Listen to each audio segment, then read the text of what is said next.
Hello, and welcome to our Hunter's Guide. My name is Ragnar, and this is my co-host, Mr. Wolf. Hey, how you doing, people? And this week, we are going to cover the Ogopogo and the Loch Ness Monster. Which one is real, and which one is the Canadian mischief? Tune in to find out! But first, 'tis a game.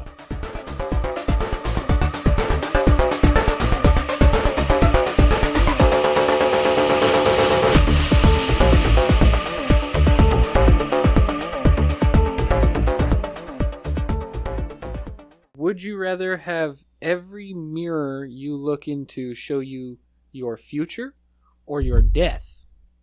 I would say my future, because I've died a lot, and I don't need to see repeats. Just looking into the mirror. Oh, I remember that one. I want to be able to plan accordingly, you know? I want to plan accordingly.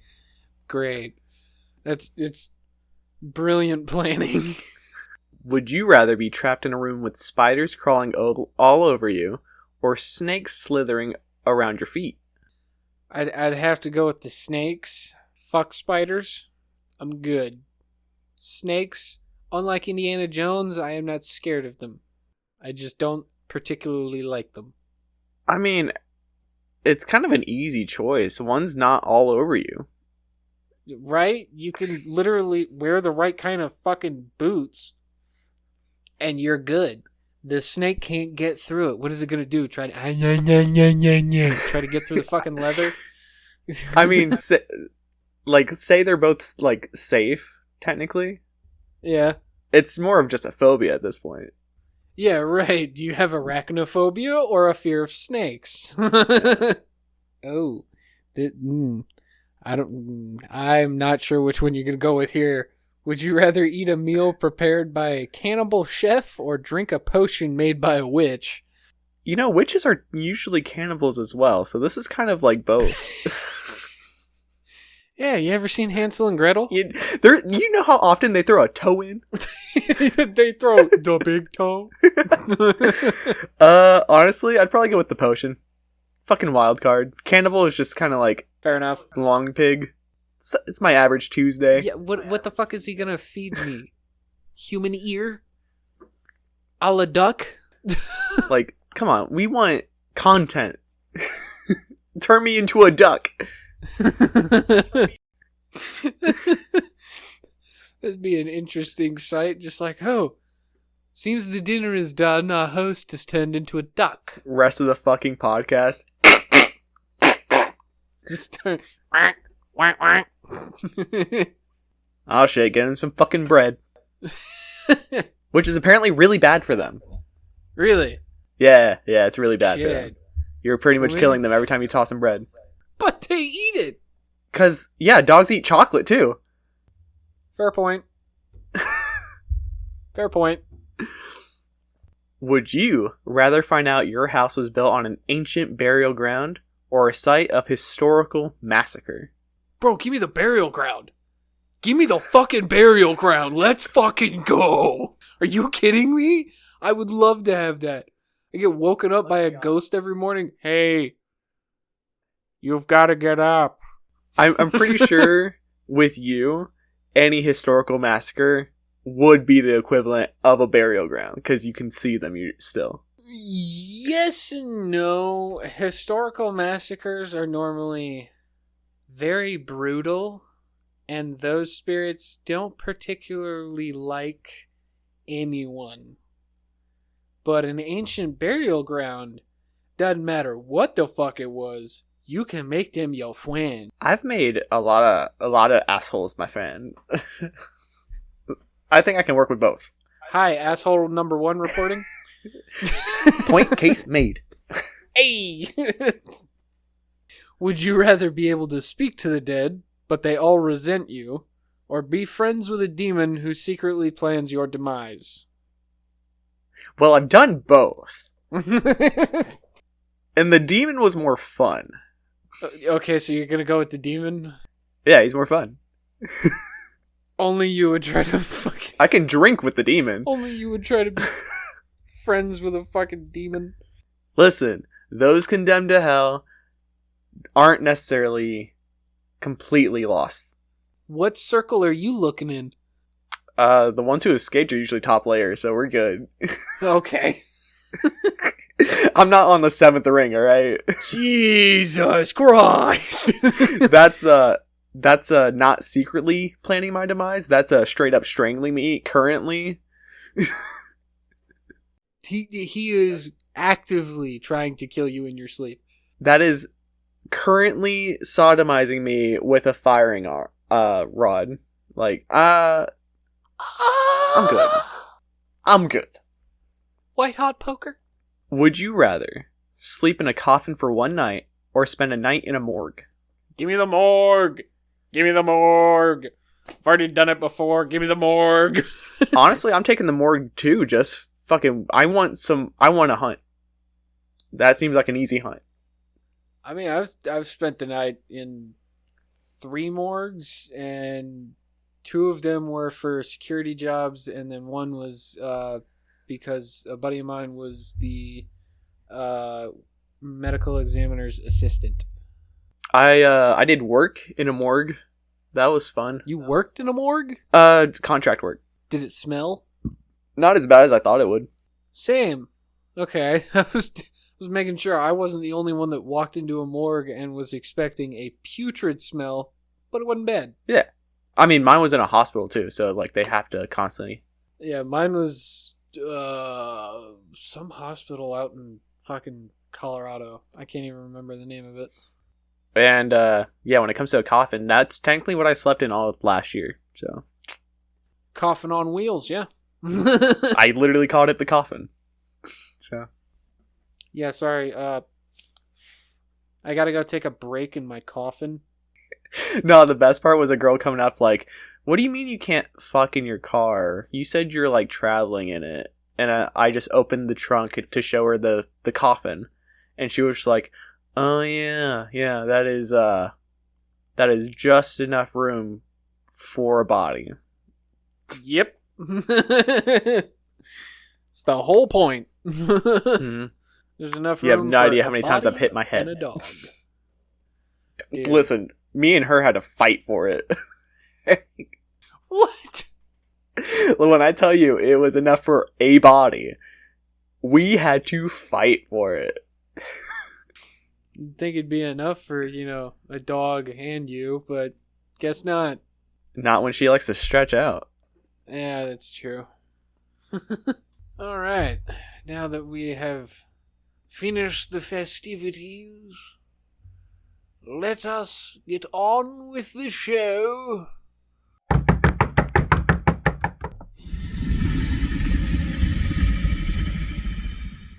We are going to be diving into the scaly-eyed and decrepit history of the Ogopogo.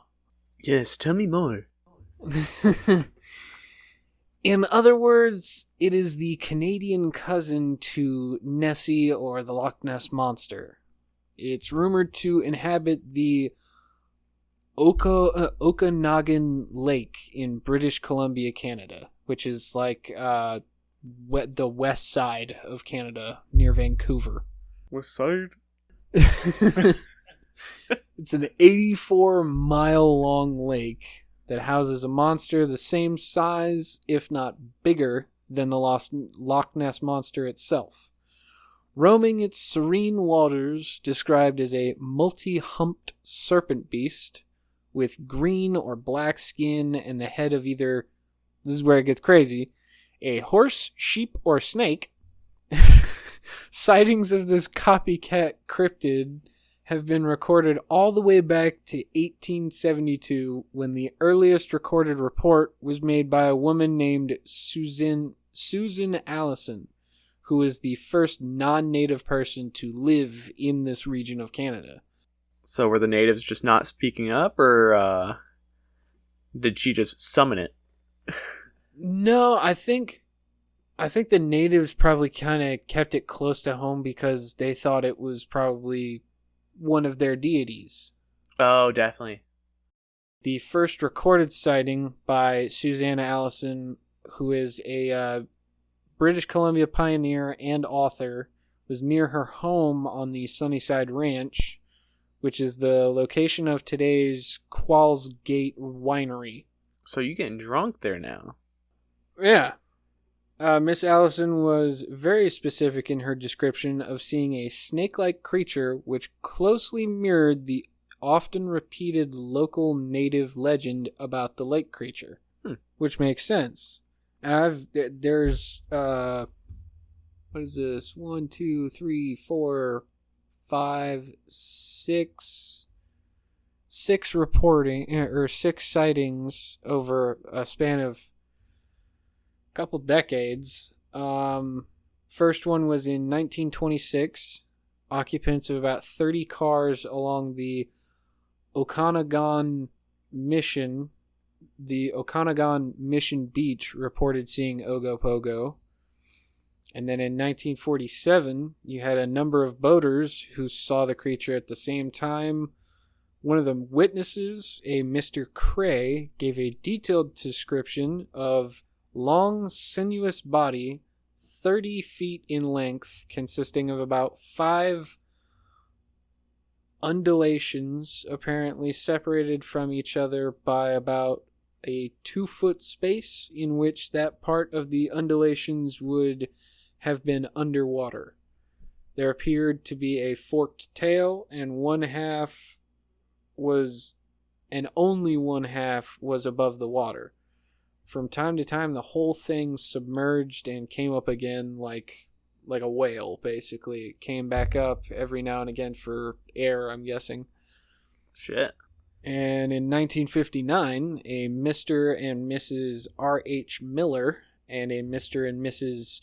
Pat Martin reported seeing a tremendous creature with a snake-like head, a blunt nose, swimming some 250 feet behind their motorboat. The group watched the unknown. And they didn't pull out a camera? Well, this is 1959. Cameras back then weren't very portable. Could you imagine? Hold up. Let me get my fucking giant tripod out. Yeah. Crank this fucking light ready. Almost. Put the powder in the little fucking flash thing. Oh, fuck, I burnt it. The group watched the unknown animal for about 3 minutes, and then it just disappeared 250 feet behind them. 1964. Better cameras at this point. Oh, yeah. No excuse. A Parmenter family member was able to take a photo of what they saw in the lake.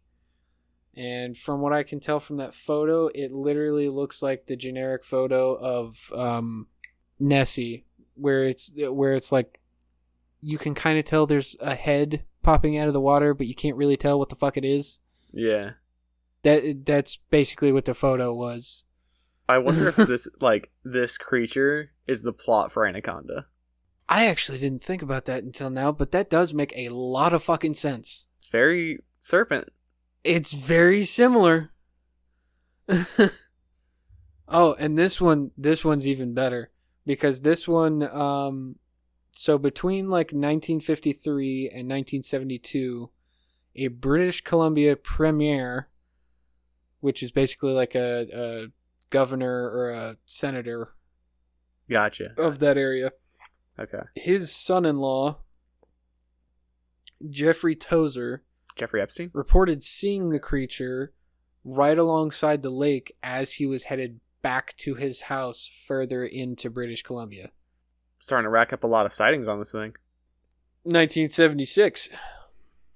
Ed Felcher of northern Vancouver reported being able to take a photo of what he saw in the lake. Now, his photo, it just looks like floating trash. Whoa, you just insulting the creature now. Hey, man, sorry. And then 1978, 1979, and 1981, photos were taken by Arlene Gale, and those were the last reported like photos taken, or at least ones that you can actually make out anything. Right.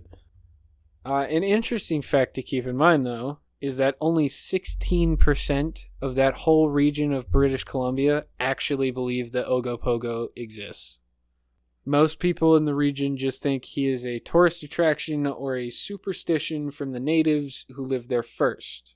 With so many, like, vivid sightings, though. That is crazy. Yeah. Like, there are so many sightings, yet only 16% believe any word of it. Like, that's like seeing a bat and just going, bats don't exist. Batman's a fictional hero based on a fictional animal. Bats don't exist.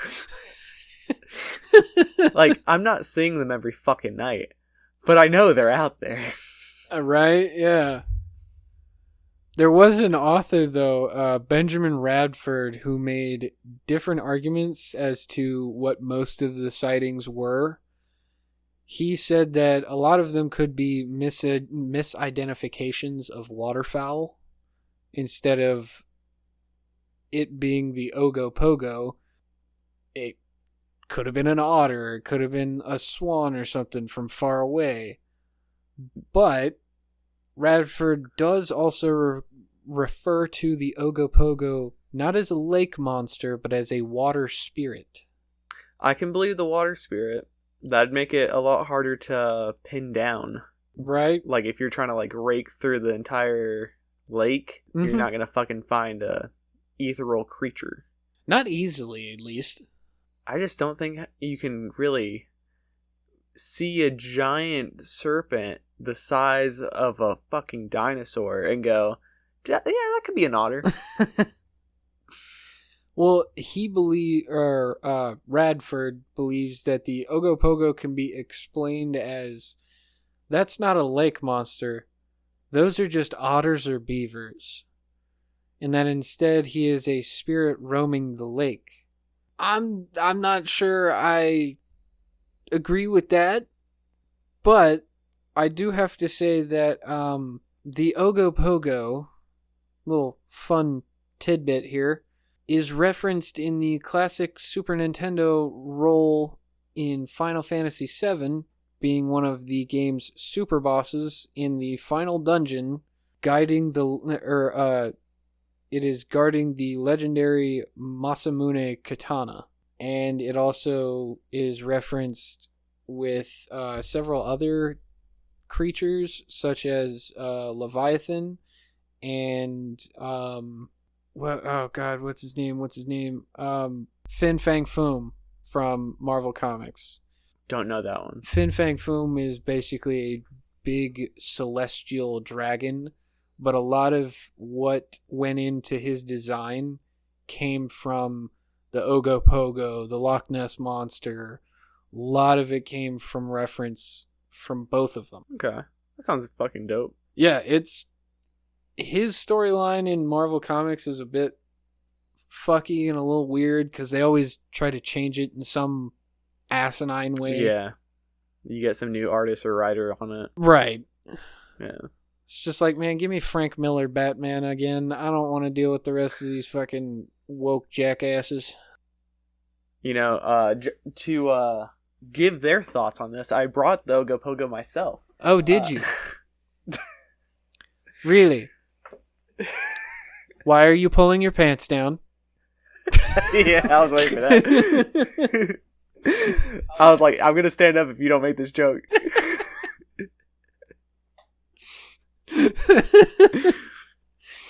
But that is all I have for the Monsieur Ogopogo. All right. Now let's get into the much more well-known Nessie. Yeah, oh, Nessie. The Loch Ness Monster, affectionately known as Nessie, is a mythical creature in Scottish folklore that is said to inhabit Loch Ness in the Scottish Highlands. It is often described as a large, long-necked with one or more humps protruding from the water.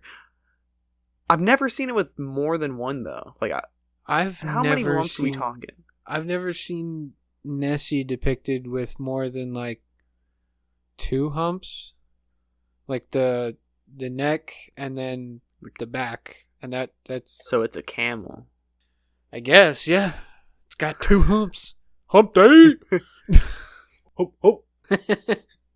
Y'all better be listening to this on Wednesday. If you're not, start this again on Wednesday. We need the views. Put it on repeat. Popular interest and belief in the creature has varied since it was brought to worldwide attention in 1933. Evidence of its existence is highly debated, with a number of disputed photographs and sonar readings. There are probably like file cabinets full of sonar readings and fucking pictures just dedicated to Nessie. I wonder if there's a full sonar map of the lake. Of the loch? I think there is, and the most they found is that there's a few like underwater cave systems, but as far as they could tell, nothing was living there. But like, are they able to get the whole loch in one go, or no, not in one go? They'd have to do dodge them. Yeah, they'd have to do it. Well, with sonar mapping, if you're in the loch, right, and you have a big enough boat with a powerful enough sonar, you will be able to get the majority of the loch, and you should be able to get a reading of if something is down there. It'd be hilarious if Nessie is just smart enough to be like, oh, boat, sonar equipment, alright, I'm gonna go into the woods. Right. Dude, every time I think of the Loch Ness Monster, I just think of the fucking Scooby-Doo movie. I think of that one movie where the child raised it. Oh, I haven't seen that one in forever. Yeah, it's kind of like a one-time watch for me. Fair enough. Same with Pan's Labyrinth for me. If I have to watch that again, I will literally run away. I finally sat down and watched it. It's so fucking good, but I cannot watch it again. I swear to God, if I watch it again, I will go insane. Yeah, it's a little much. It's a little much. I can see the hype for it. Like, I'm glad I finally sat down and watched it. It's fucking masterpiece. Oh, yeah. It's fucking good. And, like, for its time, too. Like, the cosmetics, it's fucking phenomenal. Oh, yeah. Although, I saw, what got me to sit down and watch it is I saw a behind the scene of how he did the fucking ball tricks. And apparently someone was behind him, though, for, like, 2 hours trying to get the right shot. My favorite was when they showed the behind the scenes of like after he did the whole scene of his eyes being in his hands. Yeah. They showed the part of him finally being able to get out of costume, and the actor that played that character was just like, "Oh, thank God," and just started ripping it off. Oh my God. That reminds me of a character I saw in a movie recently that I will bring up when we talk about Alien vs. Predator. Oh, fucking, I'm so in. Alright, but, back to it. We're getting a little movie heavy. Sorry. No, I was feeding that. The earliest report of a monster in the vicinity of Loch Ness appears in the Life of St. Columba by Adomnane, written in the 7th century AD. According to Adomnane, I don't know how to read that fucking name. That was the funniest attempt I've heard yet. Adomnane. I'm gonna try to get more ridiculous if it keeps popping up. According to Adomnane, writing about a century after the events described, Irish monk St. Columba was staying in the land of the Picts with his companions when he encountered local residents burying a man by the river Ness.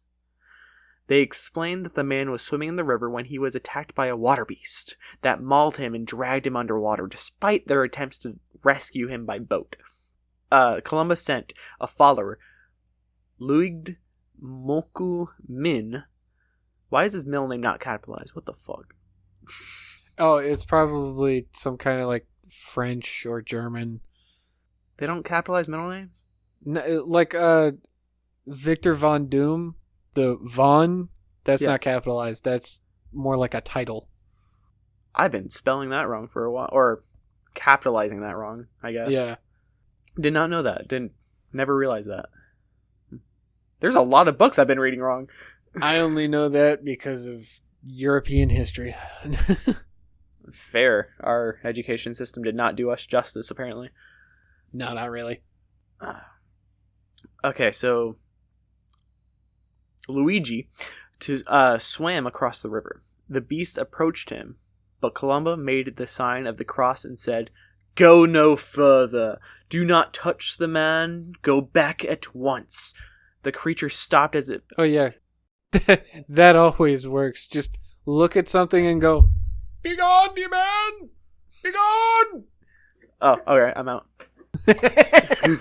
The creature stopped as if it had been pulled back with ropes and fled, and Columba's men and the Picts gave thanks for what they perceived as a miracle.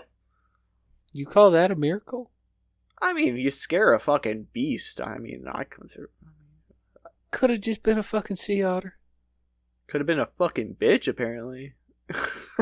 Fucking scared of a little fucking fake little Luigi and Mario over here.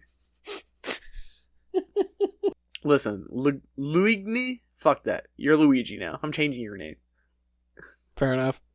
So the best known article that first attracted attention about a creature was published on May 2nd, 1933 in the Inverness Courier about a large beast or whale-like fish. Damn. Isn't that most fish that are big, just whale-like? Yeah. Yeah. Tail turned a little bit. A little bit. The article by Alex Campbell, water bailiff for Loch Ness and a part-time journalist, discussed the sighting by Aldi McKay of an enormous creature with the body of a whale rolling into the water in the Loch Ness, while she and her husband John were driving on the A82 on April 15, 1933. The word monster was reportedly applied for the first time in the Campbell's article. What did they just call it before? Fucking creature? Yeah, probably. But I completely forgot that England had water bailiffs. What's a bailiff again? So, if I remember correctly, a water bailiff... oh, shit, that's not how you spell that. That's porn. What are you doing? Water bailiff is a law enforcement officer responsible for the policing of bodies of water such as rivers, lakes, or the coast. So basically they're Water cops. They're the Coast Guard for that lake. Okay. So that's the same as like the cops who go out on boats and catch fishermen and shit. Okay. So the assholes.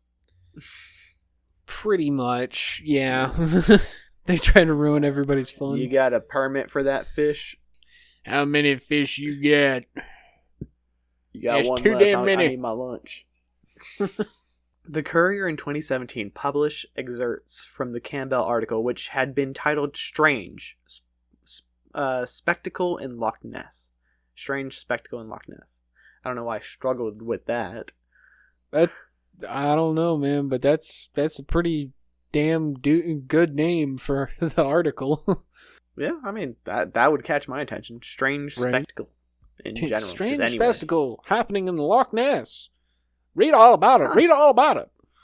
Oh, honey, they seem to caught a picture of you skinny dipping again. Oh, you put dear on some weight for this one. God. That's so disturbing. This isn't what I asked for. I asked for pictures of Spider-Man. Well, don't you see his Speedo? Oh, yeah, there are webs in there. So it stated the creature disported itself, rolling and plunging for fully a minute, its body resembling that of a whale, in the water cascading and churning like a simmering cauldron. Soon, however, it disappeared in a boiling mass of foam. Both onlookers confessed that there was something uncanny about the whole thing, for they realized that there was no ordinary denizen of the depths, because apart from its enormous size, the beast, in taking the final plunge, sent out waves that were big enough to have been caused by a passing steamer. Or my mother jumping in the water. Well, we told you not to bring up your mother again, okay? I'm already scared enough. My mom can jump in the water and create a fucking explosion, man. I'm gonna be real, though. When I hear final plunge, did it die?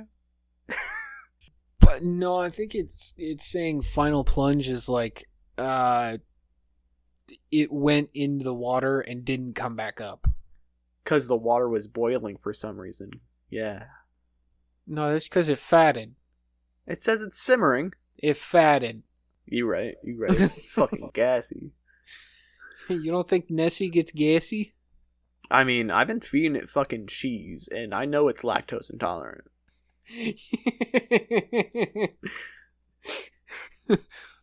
The Loch Ness Monster is lactose intolerant. You don't see it sucking on no titties?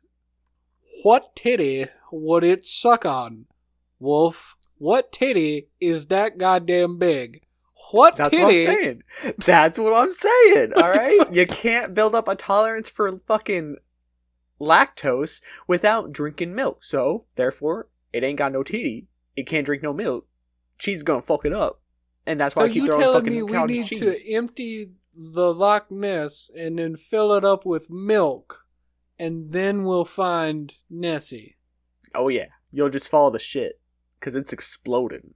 Why do you think only like diarrhea Europeans? No. Why do you think only Europeans are like not lactose intolerant? Most of the world is lactose intolerant because only Europeans decided to start drinking cow milk. Wait, is that true? Yeah, that's true. Majority of the world is lactose intolerant because some dude in Europe decided, I'm gonna suck that tit. Wow. Alrighty then. Yeah, the more you know. Because this is an educational podcast 100% of the time. Now whip out them titties.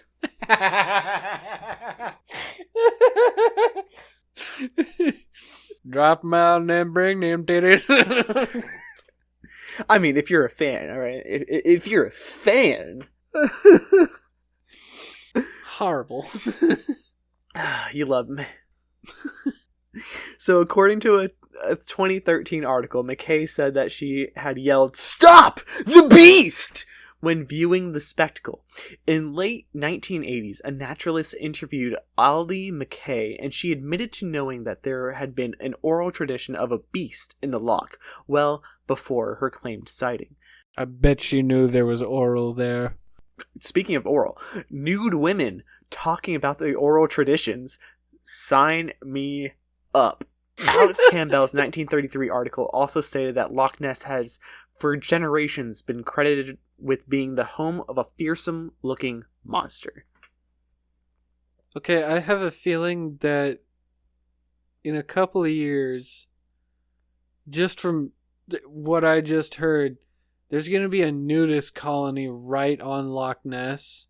And there's going to be some dude standing at the end of the dock, just he has like a lab coat on or something because he had to garden, and then he just rips it off and goes, "A nudist, a beach." That just sounds like me at a convention when I wear my nudist beach costume. Nudist beach. Dude, I don't know. I dressed as a character and just kept running up to people and going, "Nudist beach." He's never said that in the show. What, nudist beach? Yeah, he did. Nah, that character has never yelled out nudist beach. Oh, yeah, no, it was only the professor. Yeah. Yeah. I didn't realize that. That professor drove that so far into my mind that everyone says it. What character did you dress up as? The guy who wears the mask. Oh, you dressed up as that dude. Oh, okay. Yeah. Okay. Yeah, no. He never says that. Somebody needs to do some fact checking. Got me a lot of attention at the rave. Yeah. Listen, I'm just having fun out here, alright? Fucking picking any excuse to just wear a loincloth to a rave. You have to pick an excuse? Not really, no. Okay, I was about to say that. What? But he also has like cool holsters and shit. Like, it's a cool fit. All right. Likely story. Listen, I'll show you. And your damn dog too. Show me. All right, hold on. I would have to scroll through so much feed. I know. We are sidetracking. All right. Yeah. In 1888, Mason Alexander MacDonald. Fucking, they got McDonald over here? I mean, that makes sense. It's Scotland. It's fucking everywhere. Yeah.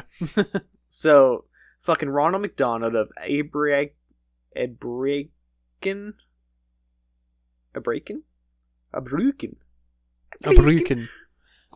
That sounds more like it. Yeah. Sighted a large, stubby-legged animal surfacing from the loch and propelling itself within 50 yards of the shore where MacDonald stood. MacDonald reported his sighting to Loch Ness water bailiff Alex Campbell and described the creature as looking like a salamander. I'm just going to say this right now. Alex Campbell's in the middle of all of this. I think he's the Loch Ness. Wait, okay, so we went from the Loch Ness living in the loch and surviving there. He's a bailiff. To now you're saying that that Nessie is a dude who can shapeshift into the Loch Ness monster. He's the bailiff. He's the water bailiff? That's how he keeps getting away. He's writing all the reports wrong. That's not how that works, bro. How do you know how that works? Are you Nessie? Because... No, I'm not Nessie. It is not... Prove it. Prove it. I've never heard of anyone being able to transform into a giant fucking water serpent. Until now. I guess so. It's a first for everything. Yeah. Modern interest in the monster was sparked by a sighting on 22nd of July in 1933 when George Spicer and his... Spicer is an interesting last name. I like that. It's like Splinter. Master Splinter. Oh my god. Except he's a chef. You know. Oh, so he's Ratatouille instead of TMNT. Yeah! Yeah. Fucking Ratatouille's in here. Alright. So Ratatouille and his wife saw a most extraordinary form of animal cross the road in front of their car. They described the creature as having a large body, about 4 feet tall and 25 feet long, and a long, wavy, narrow neck, slightly thicker than an elephant's trunk and as long as the 10-12 foot width of the road. God damn. It's a long-ass neck. Right? He got some neck game. I wonder if you could deep throat that thing. Don't tell the giraffe. He got some competition. They saw no limbs because it was fast as fuck, boy. Yeah. It lurched across the road toward the loch 20 yards away, leaving a trail of broken undergrowth in its wake. Spicer described it as the nearest approach to a dragon or prehistorical animal that I have ever seen in my life, and as having a long neck which moved up and down in the manner of a scenic railway? Scenic railway? I want to know what scenic railway he's seen because it sounds majestic. Yeah, what the fuck? It had an animal in its mouth and had a body that was fairly big with a high back. But if there were any feet, they must have been of the web kind. And as for a tail, I cannot say, as it moved so rapidly, because he's fast as fuck, boy. And when we got to the spot, it had probably disappeared into the loch. So he chased it. This man fucking chased a fucking creature as big as a fucking tree. Okay, first off, I have a problem with this scenario. Something that big would not be able to move that fucking quick. A. And B, if you did see it, why didn't you find any tracks? Because it just crossed a road. It said it left a wake behind it. Well, then there's your tail. You know it has a tail then, because that's the only way it could have gotten rid of the tracks, was dragging the tail behind. Or just fat gut. Yeah, but I mean, there would still be some kind of like foot track. No, I completely agree that the tail would disperse a lot of it if it's just moving behind it. Yeah. Yeah. Although with that much weight, it'd be leaving deep tracks, not just moving brush. No, it wouldn't just be like pushing brush and foliage to the side. There, you would visibly be able to tell that something just fucking There'd be a penguin trench slid across formed that. behind it. Yeah. Though he was the first to describe the creature as a plesiosaur-like dinosaur, evidence suggested by researchers of Columbia University in 2013 proved his story to be fake. The university and Daniel Loxton suggested that Spicer's sighting was fictionalized and inspired by the long-necked dinosaur that rises out of the lake in King Kong, a film that was extremely popular in theaters in his home city of London during August 1933 when this occurred, when Spicer reported the sighting. Loxton and Donald Prothero later cited King Kong as evidently an influence on the Loch Ness monster myth. How? Listen, they couldn't cite King Kong, right? This is so fucking dumb. We got a fucking, what's the monsters King Kong and Godzilla? What are they called? Which one? Like or the type just of... what they're called? Oh, yeah. Titans. Titan. So we got a fucking Titan in Loch Ness. Makes sense. So Hugh Gray's photograph taken near Foyers on November 12th, 1933 was the first photograph alleged to depict the monster. It was slightly blurred, and it has been noted that if one looks closely, the head of a dog can be seen.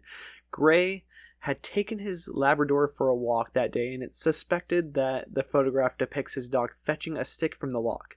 Others have suggested that the photograph depicts an otter as a swan. The original negative was lost, however. In 1963, Maurice Burton came into possession of two lantern slides contact positives from the original negative, and when projected onto a screen they revealed an otter rolling on its surface in characteristic fashion. There's otters there? Oh yeah, river otters. I didn't realize that. I guess the geography maps out. I always imagine it more north. No, it's like in the middle of Scotland. Yeah. I don't know why I always think it's up there. I think it's because half the time I see pictures it's snowing. Yeah, it does snow up that way a lot. It's also humid as fuck. Do they get the sun? Yes, but it is humid as fuck, and you definitely feel it. I don't know how people can survive over there. Every film I've seen of people there, or even people documenting anything there, they're just soaked from just the air. They're fucking caked in sweat, my guy. Caked in sweat, mist. They've never seen the sun. Not a single time in their life. The only time they saw the sun was when their mom told them, "Hey, you need to go outside and touch grass." So the surgeon's photograph is reportedly the first photo of the creature's head and neck, supposedly taken by Robert Kenneth Wilson, a London gynecologist. It was published in the Daily Mail on April 21st, 1934. So we got gynecologists out here checking for monsters. Got a gynecologist? Yo, where's the OBGYN? Had to check if Nessie was Prego. Up to code. See if she's doing alright. Wilson's refusal to have his name associated with it led to it being known as the surgeon's photograph. Are all gynecologists surgeons? Because that is a scary area to think of. Yes, I think. I know OBGYNs are only specialized in like a certain kind of surgery. So it might be the same kind of thing with a gynecologist. I'm not sure. I don't like the idea of any kind of sharp object near the crotch region of any gender. I don't like that. You won't fail it? You're gonna have to kill me. Not knock me out. Kill me. I've bled only once, and that's gonna stay that way. Oh yeah? That was a bad time. Can we test this? Where's my bullet? This one's for you. What the fuck? An empty bullet? I'm gonna shove it right in your urethra. Okay. No, thank you. Let's not. According to Wilson, he was looking at the loch when he saw the monster, grabbed his camera, and snapped 4 photos. Only 4 photos. Only 2 exposures came out clearly, though. The first reportedly shows a small head and back, the one very popular. The second shows a similar head in a diving position. The first 2 became well known, and the second attracted little publicity because of its blurriness, which is expected if it's fucking diving. Yeah. I mean, it doesn't matter what animal you're taking a picture of. If it's diving underwater, if it's a whale, a shark, a dolphin, anything like that, it's definitely going to make it a lot fucking harder. Yeah. Although nowadays all our phones have HD fucking photos, so maybe. True. For 60 years, the photo was considered evidence of the monster's existence. Although skeptics dismissed it as driftwood, an elephant, an otter, or a bird. Didn't know there's elephants out here, but alright. The photo's scale was controversial. It is often shown cropped, while the uncropped shot shows the other end of the loch and the monster in the center. The ripples in the photo were found to fit the size and pattern of small ripples, rather than large waves photographed up close. Analysis of the original image fostered further doubt. In 1993, the markers of the Discovery Communications documentary Loch Ness discovered it and analyzed the uncropped image and found a white object visible in every version of the photo. It was believed to be caused by the ripples, as if the other objects were being towed, although the possibility of a blemish on the negative could not be ruled out. An analysis of the full photograph indicated that the object was small, about 2 to 3 feet long. So Nessie had a baby, obviously. No, that's not what that means. Nessie did not have a baby. It's obviously a baby, because that's my wife. That what? Surprise! Also, that's like 100 years ago. Your wife is not Nessie. You are not married to Nessie. Just a little bit. Listen, we talked about I took that potion, alright? It did some things. It did some things. I got sent back 100 years. Fuck Nessie, came back, alright? I don't know, alright? I don't know. Where'd you put the time machine? I don't know. I think I shit it out. You shit out a time machine. You never do that? No, I don't just shit out a time machine. What? You'd be surprised what you can shit out. Stop talking about your shits. So there are plenty of other sightings and evidence of the Loch Ness Monster. It can be disputed either way to eternity until it is captured or the entire region is raked clean. The problem is, knowing the paranormal, it could be slipping through dimensional rifts or manipulating its form to be invisible or tiny. Who fucking knows? I'm under the impression that it's a prehistoric creature weaving through human contact like a pro to have survived or even continued to breed for this long. The ocean is very close by, with many connecting rivers. It is not hard to think that it could be slipping in and out, or that it's the only one. We've discovered it being able to move on land as well, so it adds to the evasion capabilities, on top of all the fucking underwater cave systems. Yeah, that's one main difference between Nessie and the Ogopogo, is that the Ogopogo has never had, like, land sightings. It's always been in the lake. I thought there were land sightings for Ogopogo. No, there weren't any land sightings. It's literally just all in the lake. I will say the Ogopogo has more definitive sightings, though. True. And a lot more pictures. Yeah. It's much harder to dispute at this point. But at the end of the day, still not captured. Can't say for certain. Exactly. Yeah.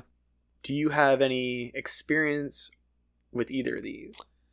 Not either of these. I haven't really been to Loch Ness many times. I think I've only gone there once and didn't really have anything happen. Any similar creatures?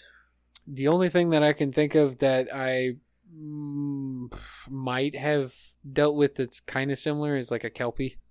So I actually do have a lake monster experience. Really? Yeah. So when I was in Arkansas with you know who, we were driving up through the volcano of fucking Colorado or Arkansas Springs. Yeah. And within the like volcano, there's this fucking nice town called Arkansas Springs. Is very beautiful. I love it. But it's also a lot of fucking water throughout it. Like, it might as well be a fucking river town in the middle of a forest. It's really interesting. So it should be more like Venice, Italy? Almost. Like, there's still a lot of land, obviously. Okay. But there's so much water there that you'd be surprised that you're in a volcano. Huh. But yeah, so we're driving through the city, and I'm looking over at the fucking river that's connected to the main lake, and I see this fucking creature come out of the water, giant fucking body, long skinny neck, and it's just fucking swimming along keeping up with the car. And then as soon as I get my buddy's attention, the fucking thing dives back down. He barely gets a glimpse of it before he's like, what the fuck was that? It's too big to be a fucking fish of any kind. Yeah. That ain't a fucking fish. No.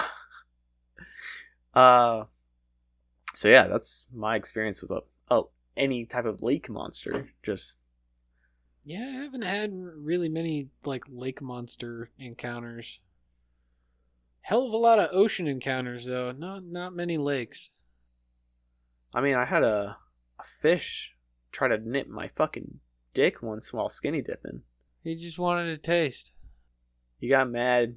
He thought it was a real worm. He jumped out of the water, slapped me. I've never been so offended. You be fine. By a fish. Alright, so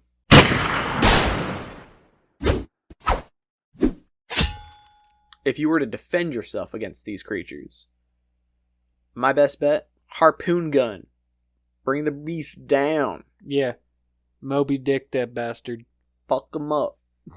I mean, as far as we can tell, they are just prehistoric creatures, maybe magical in some way, but nobody's tried to shoot it. No. So, but then again, there's also no really attacks by them. So if you're getting attacked, you've probably antagonized it. Yeah. There's not any, like, no reliable source has come out and said, hey, I've been outright attacked by these. It's more just, oh, I saw this crossing the fucking road when I was sitting in my car. It's a very skittish creature for its size. Yeah. Is there anything else you want to add? Well, if you go into a large body of water, I highly recommend that if it goes far enough down, don't. Just don't. Safe advice. That's all we have for this week. So follow us on Instagram at a.hunters.guide or hg.ragnar. Send us some questions, suggestions, tips, and stories of your own to our Instagrams, or email us at ahuntersguide@yahoo.com. Reach out for merch items, prices, and shipping. We have shirts and more posted to our pages, but send us requests for what else you people want. Content related as well. Join us next fortnight when we cover our next horror, or next week for our in-between content. Hunters, signing out.